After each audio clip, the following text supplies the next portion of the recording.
It was Professor Okoth Ogendo who in his seminal work Constitutions Without Constitutionalism, An African Political Paradox observed that African ruling elites are attracted relentlessly to the idea of constitutions, missing the noble idea of constitutionalism. In essence, the world-renowned academician was talking of superbly written constitutions but which the ruling elite has steadily been chipping away their foundations so as to maintain a stranglehold on power by all means, including human rights abuses and governing by the barrel of the gun. By using select provisions of the Constitution when it fits, ignoring the same when it doesn't and in some instances abusing the same provisions, attacks have been incessant, making Kenya a perfect case of Javier Corrales' hybrid regime, also known as autocratic legalism. Some also refer to such a system as a liberal democracy. Democracy. The waning democracy seems to be gaining traction not only in Kenya but across the world. The Freedom in the World 2018 report by Freedom House, a US-based watchdog, last month contended that democracy faced its most serious crisis in decades in 2017 as its basic tenets, including guarantees of free and fair elections, the rights of minorities, freedom of the press and the rule of law, came under attack around the world. 71 countries suffered net declines in political rights and civil liberties, with only 35 registering gains. This marked the 12th consecutive year of decline in global freedom. The United States retreated from its traditional role as both a champion and an exemplar of democracy amid an accelerating decline in American political rights and civil liberties.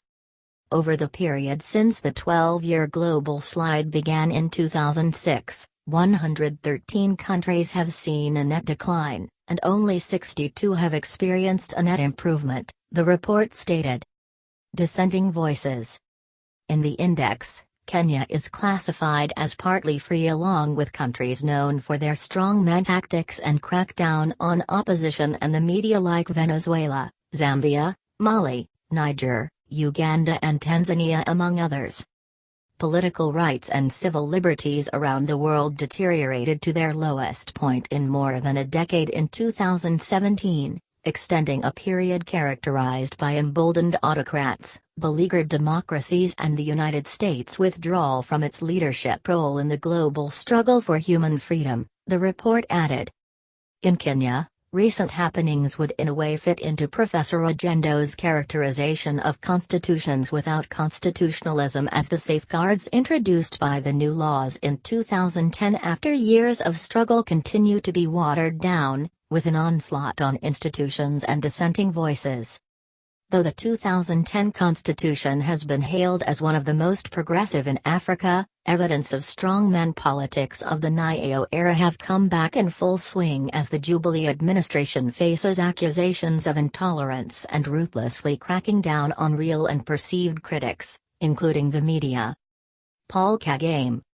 This, some civil rights activists fear, could be a sign of remarks by Jubilee Party Vice Chairman David Morath in a television talk show September 29, days after the Supreme Court published its detailed judgment in which they nullified the August 8 presidential election. What this country needs now is a benevolent dictator. People have been too soft so that things have gone rogue. That is why you find places like Rwanda and Uganda are stable. But this country people wake up and make pronouncements that if it doesn't go my way then it won't happen, Mr. Morath had said. NASA Secretariat Chief Norman Magaya, who was part of that talk show, was not amused by the remarks, least by the countries Mr. Morath had cited. Morath, your models of democracy speak volumes. That you can cite Paul Kagame and Yoweri Museveni as your models speaks volumes, Mr. Magaya said. Media freedom. According to Mr. Ndungu Wainaina, the executive director of International Center for Policy and Conflict, history is repeating itself. Kenya is all back to 1960s and 70s. Abuse the Constitution and consistently disrespect the rule of law, control and ensure a yes parliament, crooked legislation, state house, past years it was Gatundu, delegations, cripple county governments, attack and create pliant judiciary, muzzle independent voices and media, unleash state terror, dominate and force sham election, ensure enticed compliant international community, subtle ethnic profiling and isolation, small elite capture state and economy, more theft, corruption, fraud and ineptitude in public sector, unmitigated cronyism and patronage politics, and create a government that excludes the people, Mr. Wainaina said. On the eve of the swearing-in of NASA leader Raila Odinga, the chairman of the Editors Guild Linus Kaikai had raised the alarm over government plans to shut down and revoke the licenses of any media house that would broadcast live the planned swearing-in of Mr. Odinga and his deputy Kalonzo Musyoka on Tuesday. Switched off. Immediately dismissed by some within the Guild as misrepresentation of facts, Kenyans woke up on Tuesday to black television screens as government switched off transmission to prevent live broadcast of the NASA event at Uhuru Park. The situation has remained so even after High Court Judge Chacha Mwita issued orders on Thursday directing the respondents, Communication Authority of Kenya, Cabinet Secretaries Joe Mucheru and Fred Mashangai, and the Attorney General Githu Muigai, to forthwith restore all television transmissions until February 14 when the matter will come up again in court. The black screens have been accompanied by arbitrary arrests of opposition figures and media personalities on charges and forceful entries into the homes of the government critics to enforce arrest orders, akin to the Kanyuera Mwakenya crackdown on pro-democracy activists. Raraka MP Tom Kajwang was arrested outside Milimani Law Courts and spent the night in police cells on Wednesday on charges of being present and consenting to the administration of an oath to commit a capital offense, namely treason. Cash bail. After hours of a cat-and-mouse games with Mr. Kajwang's lawyers and opposition colleagues, the legislator was released on Sh50,000 cash bail. Meanwhile, lawyer Miguna's home was broken into by police officers who arrested him reportedly for his role in NASA's event on Tuesday, where he was at the center of administering the oath to Mr. Odinga. Makadara MP George Iladwa was also arrested on Saturday morning, and there is fear of many more arrests of opposition figures in the coming days.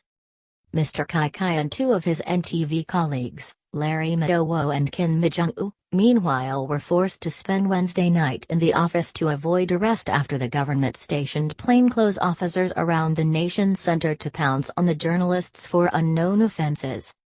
The High Court on Friday granted each of them anticipatory bail of Sh 100,000 and barred police from arresting them. Activists. Yet these seem to be just the latest attacks by the political leadership on the onslaught on the rights of Kenyans. It started with the crackdown on the civil society groups, otherwise derogatively referred to in Jubilee circles as evil society. Using the discredited non-governmental organization, NGO, Coordination Board and its executive director Fazil Mohamed, who has become the chief enforcer, NGOs linked to some politicians and critics of the Jubilee regime have been the subject of harassment and intimidation, including arbitrary closures and raids. In the run-up to and after the August 8 and October 26 presidential elections, there were a number of attacks on rights groups. Mr. Mohamed targeted the Kalonzo Musyoka Foundation, the Kenya Human Rights Commission, African Center for Open Governance, Katiba Institute, Inuka Trust, and International Development Law Organization. Jubilee critics. The common denominator with all those organizations that were targeted by the board is that they are either associated with opposition figures Raila Odinga and Kalonzo Musyoka, were perceived to have had a hand in the indictment of President Uhuru Kenyatta and his deputy William Ruto by the International Criminal Court, or have been critical of the Jubilee administration. The attacks against the named organizations involved, among others, claims of deregistration for allegedly engaging in matters outside their mandates and attempts to freeze their bank accounts for operating an illegal bank account contrary to provisions of the NGO Coordination Act and attendant regulations. There have also been summons to key officials of the organizations to appear before the board, as well as raids being conducted at the organization's offices. A combined team from Kenya Revenue Authority, Directorate of Criminal Investigations and the board. Independence. Meanwhile, there has also been systematic weakening of the legal foundations of constitutional commissions and independent offices, either through legislative amendments, budget freezes, or direct threats. Those particularly targeted have been the Office of the Auditor General and its head Mr. Edward Duco, the judiciary through threats to judicial officers and unilateral slashing of judiciary budgets during the recent supplementary budget so soon after the nullification of the presidential election, and the police service, which is now firmly under the control of the executive. According to Mr. Wainaina, given the direction Kenya is taking, citizens must stand up to safeguard the independence and integrity of the institutions tasked with the defense of democracy. Kenyans deserve a democratic, legitimate government that upholds, defends and respects the Constitution and honors the people of Kenya in their diversity, Mr. Wainaina said.